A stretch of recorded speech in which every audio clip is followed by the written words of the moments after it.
నమస్తే, welcome to BCN news. నేను విజయలక్ష్మి. ముందుగా ముఖ్యాంశాలు. విశాఖ జూ పార్క్ ను సందర్శించిన డిప్యూటీ సీఎం పవన్ కళ్యాణ్ జంతు సంరక్షణకు కార్పొరేట్ సంస్థలు ముందుకు రావాలని పిలుపు. తిరుమల లడ్డూలో అసలు జంతు కొవ్వే లేదన్న సీబీఐ నివేదికతో కూటమి కుట్ర బయటపడింది. మండిపడ్డ టీటీడీ మాజీ చైర్మన్ భూమన కరుణాకర్ రెడ్డి.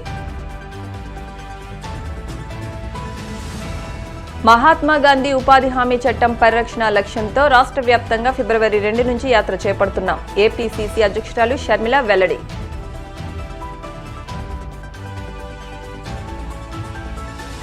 వాడపల్లి వెంకన్న ఆలయంలో ప్రత్యేక పూజలు. మంగళ వాయిద్యాల నడుమ శ్రీ స్వామి అమ్మవార్లకు మేలుకొలుపు సేవ, ఈశ్వరలక్ష్మి హోమం. విశాఖపట్నంలోని ఇందిరాగాంధీ జంతు ప్రదర్శనశాలను AP deputy CM Pawan Kalyan సందర్శించారు. ఈ సందర్భంగా తన తల్లి అంజనాదేవి పుట్టినరోజును పురస్కరించుకుని 2 జిరాఫీలను ఏడాది పాటు దత్తత తీసుకుంటున్నట్లు ప్రకటించారు. వాటి సంరక్షణకు ఏడాది పాటు అయ్యే ఖర్చును తానే పూర్తిగా భరిస్తానని తెలిపారు. ఈ స్ఫూర్తితో జంతు సంరక్షణకు కార్పొరేట్ సంస్థలు కూడా ముందుకు రావాలని పవన్ కళ్యాణ్ పిలుపునిచ్చారు. పర్యటనలో భాగంగా జూ పార్క్ లో కొత్తగా నిర్మించిన ఎలుగుబంట్ల ఎన్క్లోజర్ ను ఆయన ప్రారంభించారు. అనంతరం ఏనుగులు, నీటి ఏనుగులు, పులులు, సింహాల ఎన్క్లోజర్ల వద్దకు వెళ్లి వాటి వివరాలను జూ క్యూరేటర్ ను అడిగి తెలుసుకున్నారు.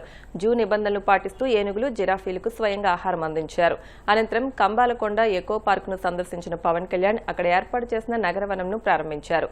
పార్కులోని చెక్క వంతెనపై కనోపీ వాక్ చేస్తూ మార్గ మధ్యలో ఉన్న మొక్కల గురించి అధికారులను అడిగి తెలుసుకున్నారు.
ఫారెస్ట్ డిపార్ట్మెంట్ వన్స్ ఛార్జ్ తీసుకున్న తర్వాత ఫారెస్ట్ డిపార్ట్మెంట్ మీటింగ్స్లో ఎస్పెషల్లీ భారతదేశంలో యానిమల్స్ని రక్షించడంలో జూలు చాలా కీలకమైన పాత్ర వహిస్తుంది. ప్రత్యేకించి ఆంధ్ర రాష్ట్రంలో మన విశాఖ జూ చాలా 600 ఎకరాలు న్యాచురల్ ఫారెస్ట్లో ఉన్నది, రిజర్వ్ ఫారెస్ట్లో ఉన్నది. సో దీంట్లో మేము మీటింగ్స్లో కూర్చున్నప్పుడు చాలామంది కార్పొరేట్ ఇనిషియేటివ్స్ తీసుకుంటూ ఉంటారు యానిమల్స్ని అడాప్షన్కి. సో అలా తీసుకున్న వాళ్ళతో ఒకసారి మనం ఒక హైటీలా పెట్టుకుందాం, మనం వాళ్ళని ఎకనాలజీ చేద్దాం, రెస్పెక్ట్ చేద్దాం అని చెప్పే ప్రాసెస్లో అదే నాకు ఇప్పుడు గుర్తు చేస్తూ ఉన్నారు ఆ హైర్ అఫీషియల్స్ అంతా.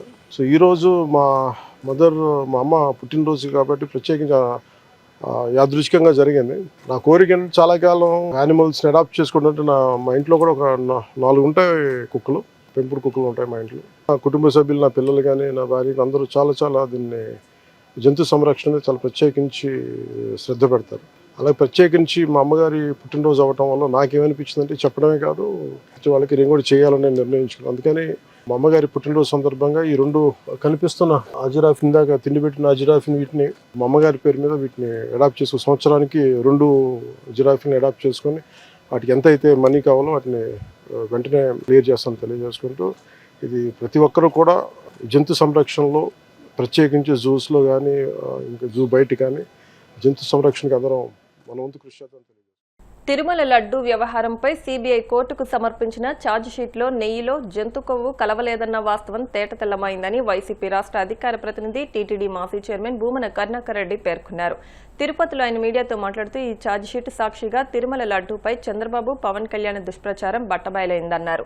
తొలుత నెయ్యిలో వెజిటబుల్ ఆయిల్ కల్తీ జరిగిందని ఈవో శ్యామలరావు చెబితే కేవలం రాజకీయ ప్రయోజనాల కోసం ఏకంగా జంతు కొవ్వు కలిసిందంటూ చంద్రబాబు ఆరోపణ చేయడంతో పాటు ఈవోతో కూడా మరలా తప్పుడు ప్రకటన చేయించారని మండిపడ్డారు.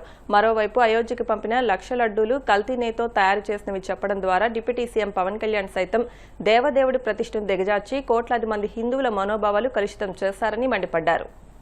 జగన్ గారిని దెబ్బతీయటానికి జగమంతా కొలిచేటువంటి శ్రీ మహావిష్ణువుని వాడుకొని శిశుపాలుడే సిగ్గుపడేలా, కంసుడే చెవులు మూసుకునేలా, సమస్త రాక్షసులు నోరు వెళ్లబెట్టేలా చంద్రబాబు నాయుడు గారు తన మాటలతో, చేష్టలతో, తన వంత పాడేటువంటి పత్రికలు, ప్రసార మాధ్యమాలతో లడ్డూలో వాడేటువంటి నెయ్యి మీద అసలు నెయ్యే వాడలేదు, యానిమల్ ఫ్యాట్ వాడారు అని ఆయన మాట్లాడడం జరిగింది 18వ తారీఖు సెప్టెంబర్న. అంతకు పూర్వం జూలై నెల 20వ తారీఖున ఈవో శ్యామలరావు గారు వెజిటబుల్ ఆయిల్ కలిసింది అని చాలా స్పష్టంగా ప్రెస్ మీట్ లో పెట్టాడు. ఎప్పుడైతే చంద్రబాబు నాయుడు గారు ఈ మాట మాట్లాడాడో 18వ తారీఖు సెప్టెంబర్ 2024న వెంటనే 23వ తారీఖున అదే శ్యామలరావు గారు యానిమల్ ఫ్యాట్ కలిసినట్టుగా ఉన్నదినని వీళ్ల బెదిరింపులకు బెదిరి ఆయన మాట్లాడినారు. పురాణ కాలంలో మహర్షులు యజ్ఞం చేస్తుంటే రాక్షసులు అందులో మద్య మాంసాలు కలిపారు అనేటువంటి కథలు మనం ఎన్నింటినో విన్నాం. అంతకంటే నీచమైన స్థాయికి దిగజారి చంద్రబాబు నాయుడు గారు, పవన్ కళ్యాణ్ గారు తమ మాటల విషంతో మొత్తం దేశంలో ఉన్నటువంటి హిందువుల మనోభావాలనందరినీ కూడా కలుషితం చేయటానికి, భగవంతుణ్ణే తమ స్వార్థ రాజకీయ బలిపశువుగా చేయటానికి వాళ్ళెంత దుర్మార్గానికి ఒడిగట్టారు జగన్ గారిని రాజకీయంగా దెబ్బతీయటానికి అని ఈ రోజున సిట్ తను ఇచ్చినటువంటి రిపోర్టులో చాలా స్పష్టంగా ఎక్కడ రాజకీయ పరమైనటువంటి నేరం జరిగింది అనని ఒక్క మాట కూడా వాళ్ళు ఇచ్చినటువంటి నివేదికలో లేనే లేదు. తద్వారా పూర్తిగా స్పష్టీకరమైంది లోకానికంతా కూడా.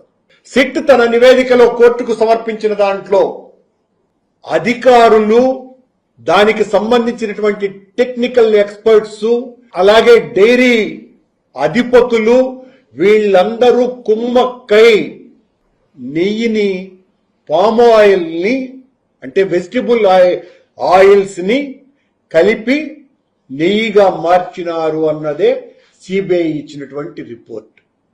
ఇక్కడి నుంచి నేను స్పష్టీకరించదలుచుకున్నా. చంద్రబాబు గారు ఇప్పుడు మళ్లీ ఏం మాట్లాడుతున్నాడు, నాలుక మడత పెట్టి కల్తీ జరిగింది కదా అన్నటువంటి మాట మాట్లాడుతున్నాడు. ఈ రోజున చంద్రబాబు గారికి, పవన్ కళ్యాణ్ గారికి, మీ మొత్తం కేబినెట్ కి, తెలుగుదేశం పార్టీకి, జనసేనకు స్పష్టీకరించదలుచుకున్నా. 2014 నుంచి 19 వరకు ఆ సిబిఐ ఎంక్వైరీ జరిగింది. అలా కాకుండా మీకు ధైర్యం ఉంటే, నిజంగా మీకు భక్తి అనేది ఉంటే, అంతకు పూర్వము 2014 నుంచి 19 వరకు 9 నుంచి 14 వరకు కూడా ఎంక్వైరీ చెయ్యమని సిబిఐని ఆదేశించవలసిందిగా డిమాండ్ చేస్తున్నారు. మహాత్మా గాంధీ ఉపాధి హామీ చట్టం పరిరక్షణ లక్ష్యంతో రాష్ట్ర వ్యాప్తంగా ఫిబ్రవరి 2 నుంచి యాత్ర చేపడుతున్నట్లు ఏపీసీసీ అధ్యక్షురాలు షర్మిల వెల్లడించారు. ఫిబ్రవరి 2 నాటికి మహాత్మా గాంధీ ఉపాధి హామీ పథకం ప్రారంభమై 20 ఏళ్లు పూర్తయిన సందర్భంగా అప్పట్లో పథకం ప్రారంభమైన సింగనమల నియోజకవర్గం బండ్లపల్లి నుంచి మళ్లీ యాత్రను ప్రారంభిస్తున్నామని చెప్పారు. అన్ని జిల్లాలో యాత్ర సాగుతోందని, తానే స్వయంగా అన్ని జిల్లాల్లో పర్యటిస్తున్నట్లు షర్మిల చెప్పారు. మహాత్మా గాంధీ ఉపాధి హామీ చట్టాన్ని కేంద్ర ప్రభుత్వం కొనసాగించాలని, కూలీల రోజువారీ వేతనాన్ని 400కు పెంచాలని డిమాండ్ చేశారు. మోడీ గారిని, ఈ బిల్లుకు మద్దతిచ్చిన చంద్రబాబు గారిని కూడా కాంగ్రెస్ పార్టీ హెచ్చరిస్తుంది. వీబీ గ్రామ్ అన్నది చాలా ప్రమాదకరమైన బిల్లు. పేదవాడికి ఆసరాగా నిలబడిన MNREGA, Mahatma Gandhi national rural employment guarantee act ని మీరు ఖూనీ చేసి ఏదైతే మోడీ గారికి బానిసల్లాగా మారి ఈ కొత్త బిల్లుకి మీరు మద్దతిచ్చారో, ఇది మన రూరల్ వ్యవస్థని, గ్రామ వ్యవస్థని ఖూనీ చేస్తుంది. ఎందుకంటే ఇప్పటి నుంచి గ్రామాలలో ఏ పవరు ఉండదు, వాళ్ళకు అధికారం ఉండదు, వాళ్లకు ప్రాధాన్యత ఉండదు. ఆ గ్రామాలలో ఏదైనా ఒక పని చేసుకోవాలంటే, ఒక రోడ్డు వేసుకోవాలంటే వాళ్లకు ఇప్పుడు మార్గమే ఉండదు. మీరు గ్రామాలను ఖూనీ చేస్తున్నారు, గ్రామస్తులను, కూలీలను ఖూనీ చేస్తున్నారు. ఇది భావ్యం కాదు, మళ్లీ ఆలోచించుకోవాలి. కాంగ్రెస్ పార్టీ ఈ కొత్త బిల్లుని పూర్తిగా వ్యతిరేకిస్తుంది. చంద్రబాబు గారు మద్దతివ్వడానికి కూడా పూర్తిగా ఖండిస్తుంది. కాంగ్రెస్ పార్టీ డిమాండ్ చేస్తుంది, మన్రేగా స్కీమ్ ని, మన్రేగాని యాక్ట్ ని, Mahatma Gandhi national rural employment guarantee act ని మళ్లీ తిరిగి తీసుకురావాల్సిన అవసరం ఉంది. యాక్ట్ లో ఏదైనా లోపాలుంటే దాన్ని సరిచేసుకోవచ్చు, కానీ పూర్తిగా యాక్ట్ ను మార్చి వీబీ గ్రామ్ చేయడాన్ని కాంగ్రెస్ పార్టీ ఖండిస్తుంది, దీన్ని వ్యతిరేకిస్తుంది, దీన్ని మార్చుకోవాలని డిమాండ్ చేస్తుంది. మళ్లీ Congress party guaranteed work, guaranteed wage, guaranteed అకౌంటబిలిటీని డిమాండ్ చేస్తుంది. నేషనల్ మినిమం వేజ్ గా 400 రూపాయలు ప్రతిరోజు కూలీకి ఇచ్చేటట్టుగా యాక్ట్ లో చేర్చాలని కూడా మన్రేగా యాక్ట్ ని మళ్లీ తీసుకురావాలి. ఈ కొత్త యాక్ట్ ని రివోక్ చేయాలని కాంగ్రెస్ పార్టీ డిమాండ్ చేస్తుంది. మన్రేగాని పక్కన పెట్టినందుకు గాను, మన్రేగాని తొలగిస్తున్నందుకు గాను కాంగ్రెస్ పార్టీ ఇప్పటికే రాహుల్ గాంధీ గారి నాయకత్వంలో పెద్ద ఎత్తున ఉద్యమం మొదలుపెట్టింది. ఆ ఉద్యమంని కొనసాగిస్తూ ఆంధ్ర రాష్ట్రంలో కూడా మేము ఒక యాత్రని తలంచాం. ఫిబ్రవరి 2వ తేదీకి 20 ఏళ్లవుతుంది మన్రేగాని ప్రవేశపెట్టి. ఫిబ్రవరి 2వ తేదీన 20 ఏళ్లవుతుంది. ఫిబ్రవరి 2, 2006 లో రాజశేఖర రెడ్డి గారు, సోనియా గాంధీ గారి నాయకత్వంలో, మన్మోహన్ సింగ్ గారి సమక్షంలో ఇది లాంచ్ చేయడం జరిగింది. ఈ 2వ తేదీకి 20 ఏళ్లవుతుంది. ఏ బండ్లపల్లిలో అయితే వాళ్ళు లాంచ్ చేశారో అదే బండ్లపల్లి నుంచి మేము ఒక యాత్ర మొదలు పెట్టాలని తలంచాం. ఇది ప్రతి జిల్లా ద్వారా ఎన్నో గ్రామ పంచాయతీలను టచ్ చేసుకుంటూ పూర్తి రాష్ట్రమంతా పర్యటన చేసేటట్టుగా ఈ యాత్ర ఉంటుంది. దాన్ని నేనే 2వ తేదీ నుంచి చేయబోతున్నాను. మరొకసారి కేంద్ర ప్రభుత్వానికి, రాష్ట్ర ప్రభుత్వానికి హెచ్చరిస్తున్నాం, డిమాండ్ చేస్తున్నాం, మన్రేగాను తిరిగి తీసుకురండి, లేకపోతే ఇది మీకు శాపం అవుతుంది. ఇప్పుడు కాసేపు ప్రకటనలు.